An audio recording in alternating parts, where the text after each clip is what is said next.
I'm Robert Lefkowitz, but people call me Rommel because it's it's more unique on Google. I can pose this in a somewhat contentious way, but do you think that the closed ecosystem that's developing around app stores from a variety of people, including Apple, kills open source, but you're not against that? Well, no, I think that it's not exact. It's close, but I don't think it's exactly what it said. The title of the talk was how the App Store killed free software and why we're okay with that. And I think fundamentally the point that I was trying to make, which I've made in years past, is that the source code to software is really only of interest to people who know what to do with the source code for software. And there's an argument that says, well, yes, but if you're not software literate, but you can hire some third party who is, then it's important for that reason to have this sort of secondary effect. But what that means is it's kind of a secondary effect, and so you're not as invested in it. It's not as immediate or as personal, so that the people who really care about software, about source code, are the people who know what to do with source code. They're computer literate, and there's not that many of it. We're not the majority, or even close to the majority of the population. So my thesis has always been, for the whole free software movement, the open source software movement to be a social movement, more people need to be software literate, and that going into the third millennium, as we become a more virtual society, a more digital society, a society that's run by software more and more, we arrive at a point where knowing something about software, being software literate in the sense of source code literate, becomes as important as literacy became in the second millennium. Right? So at the beginning of the second millennium, if you didn't know how to read or write, it wasn't a problem, because unless you were a priest, it really didn't enter into your daily life. Charlemagne was famously illiterate, and he wished that he were, but it really wasn't that important. Because he could hire third parties to write it for him, which he did, right? And so that's kind of really what the talk was getting at. In that, in the App Store model, what you have is you're trying to separate the developers from the users of software. That the people people who are using software that they get through the App Store are just using it. They're not modifying it. They're not enhancing it. They're not creating derivative works. So the source code is really relevant, and they're doing it on a device in which, frankly, if they had the source code, the device that they're using the software on is not capable of modifying the software. So the source code is not relevant in that context.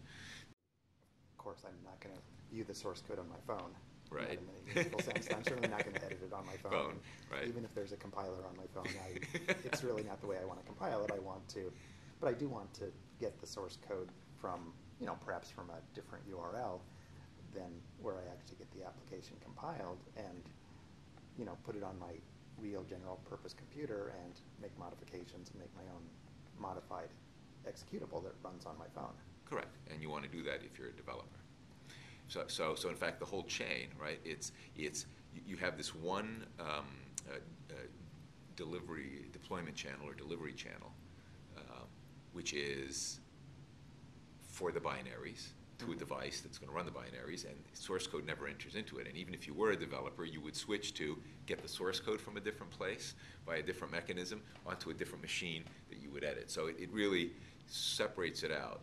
One of the things that where I started the talk was this is the premier open source conference with a room full of open source luminaries, all of whom have downloaded the mobile app from either the Android or the iOS App Store, and none of whom were aware that it wasn't free software. Hadn't occurred to them, mostly, and nobody. It didn't bother them at the time that was the case, because they were not acting in the role of developer, right? Because the context in that is that you're not thinking as, what do I do with the source code here? Because you're in a completely different context. So I think what the App Store successfully did was sort of separate out their developers and there are non-developers, and the non-developers don't care about free software part, and that's why we're okay with that. And when we switch into our development mode, then we say, oh, as developers, of course, we really should get the source code, but we're in a already different place. contemplated in, I think it's the preamble to the GPL version 1, which actually specifically states that there isn't a prohibition on distributing executables, but rather there's a requirement, if you use that license and the subsequent ones, to make available at reasonable cost, reasonable media cost, Right, which yeah. of course reasonable media cost is, a fraction of % for, bandwidth access nowadays, but the source code upon request. So I mean, Right. even going back to whenever that was first written in Mhm. the 70s or something, Yep. early 80s, I don't remember the year, but Yeah, this mid-80s, distinction isn't new to the fact I have a very small computer that fits in my pocket. It was already contemplated with GPL1. Well, I mean, we talked a little bit about the GPL2, and in GPL2, it's always referred to as the physical act of transferring a copy. So this is another way that the App Store sort of changed the world. That is, in the world where this originally was contemplated, getting the source code meant having somebody ship you a CD or a tape because it would take too long to down and be prohibitively expensive to transfer it in some other way. So that it was referred to as the act of physically transferring a copy. And with the App Store has sort of gone to the other extreme. So it's not just in the context of app stores, there is no physical transfer. There isn't even an option of getting the software in a physical way. And so our expectation of how we share software changes. And in fact, going further, I'll say, is the notion that you had the right to share, make a copy to share with your neighbor, to give your neighbor the freedom, is only meaningful in a world where there isn't a universal distribution medium. I download a copy of the software from the App Store. I want to share it with my neighbor, as the GPL encourages me to do. But of course, my neighbor gets all his software by downloading it from the App Store, because you can get anything that's in the App Store from the App Store. So I could make a copy, upload it to the App Store so that my neighbor could download it, but there already is a copy on the App Store. So my ability to make a copy, to insert it into this ads, doesn't help my neighbor get a copy in any way, right? It was only the fact that ordering a physical copy and having the CD-ROM shipped would take longer and be more expensive and more of an inconvenience than me just making a copy of a CD and giving it to my neighbor. So I think the App Store sort of takes that freedom and makes it irrelevant. Isn't that somewhat specific to Apple's model, though? I mean, Apple is locked into the Apple App Store, but Android, which make similar devices, have a sort of default, App Store, which they rename periodically.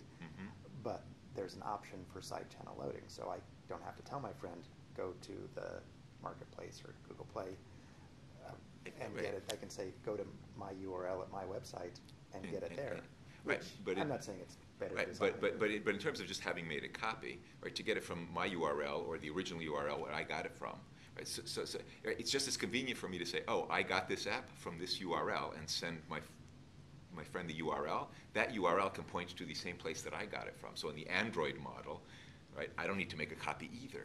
Yeah, but I mean, I want them to have my version that has more mauve and stuff in the color scheme. Okay, but so this is when we get into sort of the after I've modified it. So Yeah. if you look at the four separate freedoms in the GPL, just sort of looking at them one by one, I think the ones that don't involve source code, right, which is just I can copy the thing that I originally started with, Yeah. right, which was one of the freedoms, Yeah. made more sense in a world where the physical act of transferring a copy could be, I could make that process cheaper and easier and more convenient by making my own copy. But that in an App Store world, whether it's the Apple App Store, the Android App Store, or any other, that I actually don't make it any easier than pointing him at where I got my copy.